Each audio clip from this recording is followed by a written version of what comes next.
Today we will read the Portrait of a Lady. This is a lesson of Hornbill, class 11th. This is written by Khushwant Singh. My grandmother, like everybody's grandmother, was an old woman.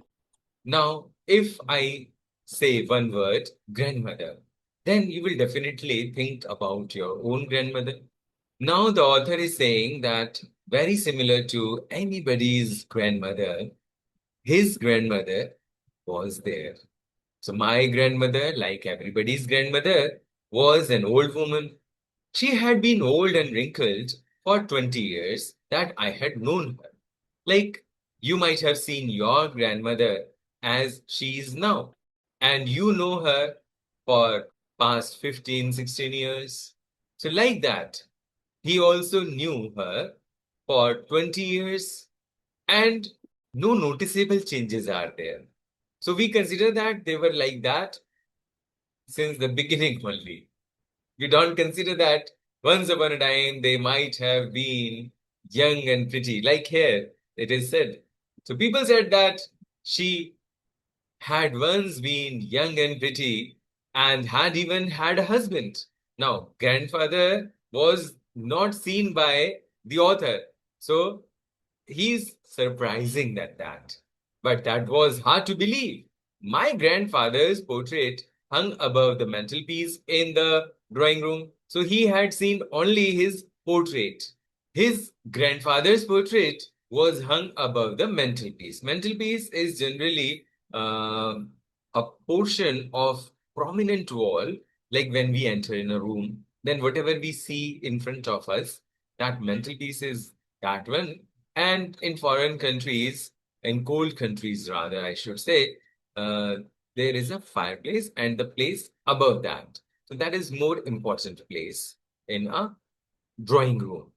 So my grandfather's portrait hung above the mantelpiece in the drawing room. So he wore a big turban like a Sikh. Hmm?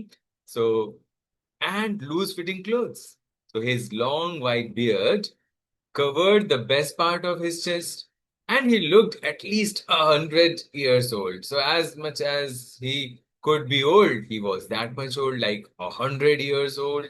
So he did not look the sort of person who would have a wife, like some saintly look was there. So he could not have a wife or children. He looked as if he could only have lots and lots of grandchildren. So that much old. So as for my grandmother being young and pretty, the thought was almost revolting. Means I can even revolt for that.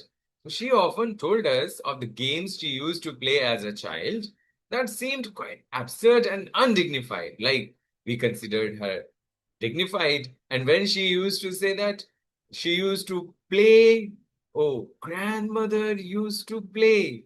So like this was something which the author could not believe it. And they treated it like the fables. Fables are moral stories of the prophets. Prophets are saints. She used to tell us. Like the stories of prophets is compared with the games she used to tell that I used to play such kind of games, and the author would not believe. So, like sometimes we do not believe stories. Similarly, even if she was telling about the games she used to play, the author did not believe at all. So she had always been short. Like he had seen her short and fat and slightly bent. So her face was crisscross of wrinkles running from everywhere to everywhere. So I generally compare this with the map of Indian Railway. Like it is going from everywhere to everywhere. Similarly, if no more wrinkles can be formed on a face, means already as many as wrinkles were to be there, they were already there. Hmm? No, we were certain she had always been as we had known her, old, so terribly old that she could not have grown older, had stayed at the same age for 20 years. So for 20 years, there were no noticeable changes. She could never had She could never have been pretty. Now, this is like physical beauty, but she was always beautiful. This is inner beauty. So she hobbled about the house in spotless white with one hand resting on her waist to balance her stoop. Stoop means bend. And the other telling the beads of her rosary. You know that, taking name of God. And since she was sick, so what she must be reciting? Vaheguru, Vaheguru, Vaheguru, Vaheguru. And this is the rule of chanting. One should not be audible to others, but some words like mantra or the name of God is to be spoken. Means firstly that is spoken, and secondly that is not to be heard by anyone, even somebody comes closer. So like that. So she used to chant or telling the beads of her rosary. Her silver locks were scattered. Silver locks like tuft of hair. Them all together. They were on her face, scattered untidily over her pale. This is a dull because of the old age. Puckered. Puckered means sunken. As if you take a balloon, firstly blow it and then take out the air. Then it is sunken. So puckered face, same kind of. When in youth we are fleshy and then flesh is gone, then the face becomes puckered face. And her lips constantly moved in inaudible prayer. I have told you that. Inaudible prayer. Yes, she was beautiful. She was like the winter landscape in the mountains, an expanse of pure white serenity, breathing peace and contentment. Contentment means satisfaction. Like old people are satisfied. They are not eager. They are not restless.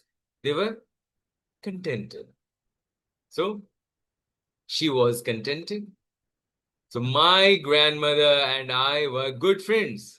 My parents left me with her when they went to live in the city, and we were constantly together. She used to wake me up in the morning and get me ready for school. She said her morning prayers in a monotonous sing song while she bathed and dressed me in the hope that I would listen and get to know it by heart. I listened because I loved her voice, but never bothered to learn it. Then she would fetch. Fetch means go and bring my wooden slate, which she had already washed and plastered with yellow chalk. Now, you must have seen a slate, but now you have to imagine a wooden board. A wooden board with some handle and tiny earthen ink pot and a red pen. Tie them all in a bundle and hand it to me. That was his school bag. Okay.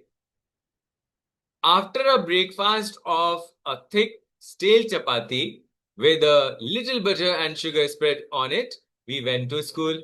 She carried several stale chapatis with her for the village dogs. So, firstly, like you eat as much as you wish, and the remaining I will give to the dogs. My grandmother always went to school with me because the school was attached to the temple. The priest taught us the alphabet and the morning prayer, while the children sat in rows on either side of the veranda, singing the alphabet or the prayer in a chorus. Chorus means all together.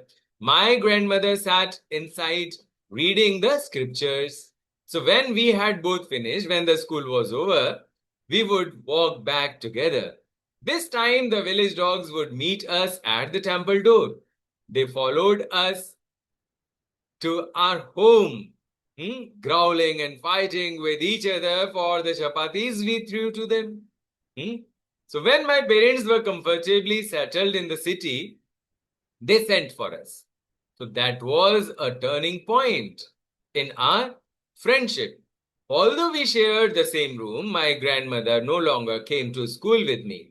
I used to go to an English school in a motor bus. There were no dogs in the streets, and she took to feeding sparrows in the courtyard of our city house. So as the years rolled by, we saw less of each other. For some time, she continued to wake me up and get me ready for school. When I came back, she would ask me what the teacher had taught me. So generally, like your parents must be asking you that, what did you learn today? So similarly, she used to ask. So I would tell her English words and little things of Western science and learning. The law of gravity, Archimedes' principle, the world being round.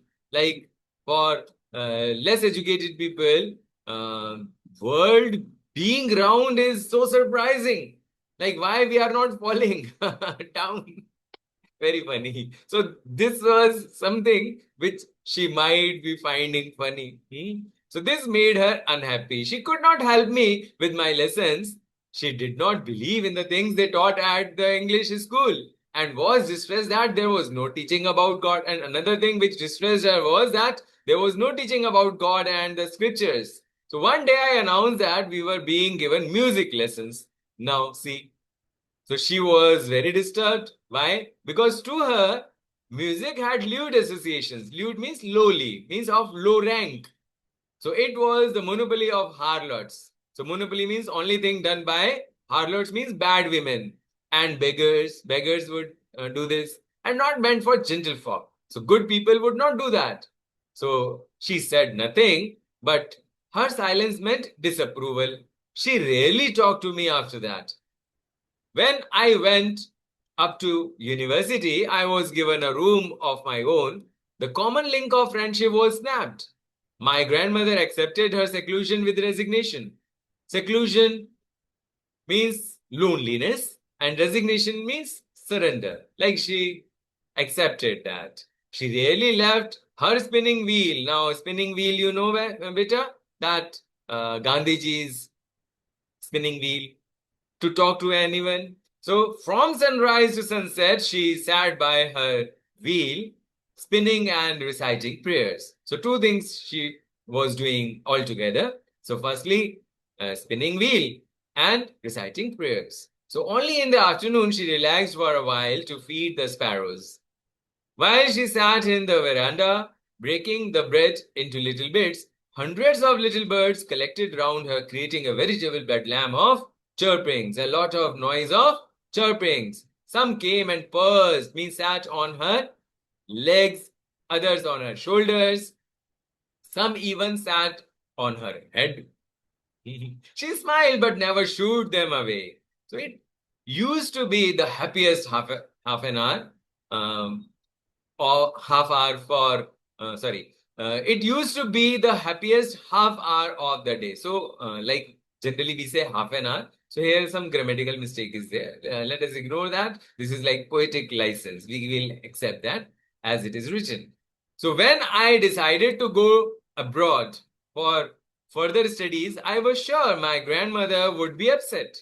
So I would be away for 5 years, and at her age one could never tell.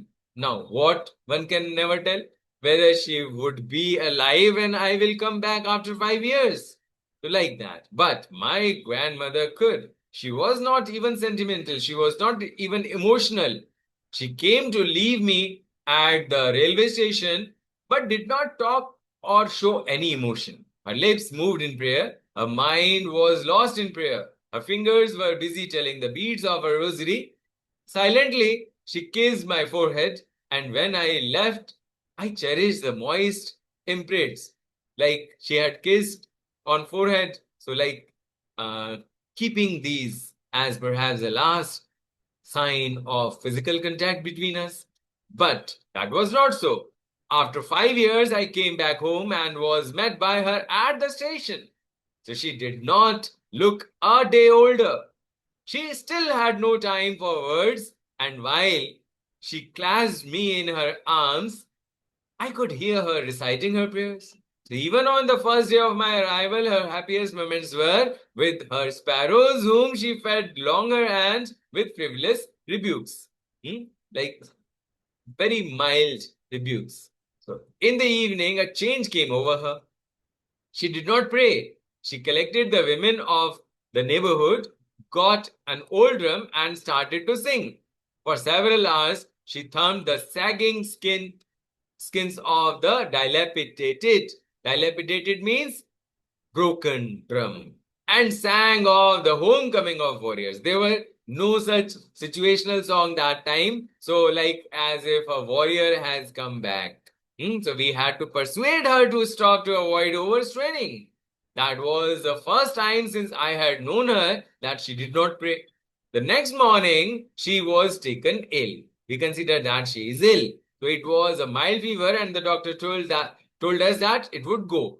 But my grandmother thought differently. So what was her thought? She told us that her end was near. She told us that her end was near. She said that since only a few hours before the close of the last chapter of her life, she had omitted to pray, she was not going to waste any more time talking to us. So we protested, but she ignored our protests. She lay peacefully in bed, praying and telling her beads. Even before we could suspect, her lips stopped moving and the rosary fell from her lifeless fingers. A peaceful pallor. Pallor is like dullness, a yellow paleness spread on her face, like the blood had gone down. And we knew that she was dead. We lifted her off the bed and, as is customary, laid her on the ground and covered her with a red shroud. So, after a few hours of mourning, we cried a little because she was dead.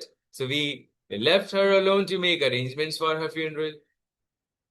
In the evening, we went to her room with a crude stretcher to take her to be cremated. The sun was setting and had lit her room and veranda with a blaze of golden light. In the evening, generally, some orangish golden light is there. So we stopped halfway in the courtyard. So all over the veranda and in her room, right up to where she lay dead and stiff wrapped in the red shroud, thousands of sparrows sat scattered on the floor. There was no chirping. We felt sorry for the birds, and my mother fetched some bread for them. She broke it into little crumbs the way my grandmother used to, and threw it to them. The sparrows took no notice of the bread.